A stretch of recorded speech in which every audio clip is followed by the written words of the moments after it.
Hello! Sziasztok! Hello. 17 éves vagyok, és Szigetszentmiklósról érkeztem. De Sándor, ne tegezd le, megsértődik. Jó. Egyébként jól mondja. Na de viccel csak. Na parancsoljon. Mit valami közismertet adjon elő. Ez mi volt? Ez mi Ez volt? a dal kezdete? Elkezdtem volna. De azt kell tényleg úgy adj elő, mert én azt nézem, hogy milyen átütő, tehát van-e hatóereje? Nem tud énekelni, csak Akkor miért jössz ide? A szép, kinek a szeme kék, és azt, hogy milyen csoda nem vár soha még. S ha meglátsz valahol, szíved már zakatol. S ha meglátsz valahol, szíved már zakatol, és ez bőven elég. Ó, és Ő bohóc, és szereti produkálni magát?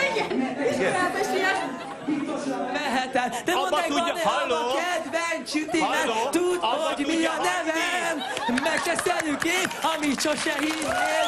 Ha igazi lennél, a szememben néznél. Krisztián! Abba tudja hagyni? Nem, még Maga föl van énekelnék. húzva, és amikor lejár, akkor van vége?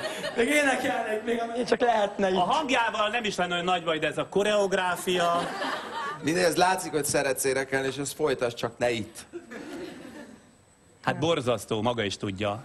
Elképesztően Nem rossz, tudja. de nagyon aranyosan csinálja. Pár évnek még el kell Arra a tenni. kérdésre, hogy ki mondta először, hogy tehetséges vagy, senki. Azt írta Ez be. érthető. Ehhez mi is Azt csatlakozunk. hiszem. Csatlakozunk ehhez mi is. Ne haragudjon. Semmi gond, sziasztok. Szia!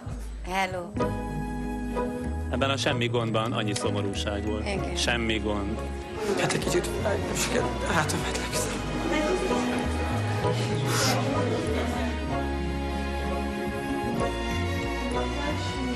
Jó, ne sírjál, majd sikerül legközelebb. Hát most mit egyik se jutott be senki? Aki volt. Senki? Eddig senki nem jutott be. Valakinek azt mondták, hogy a fürdőszobában énekeljen.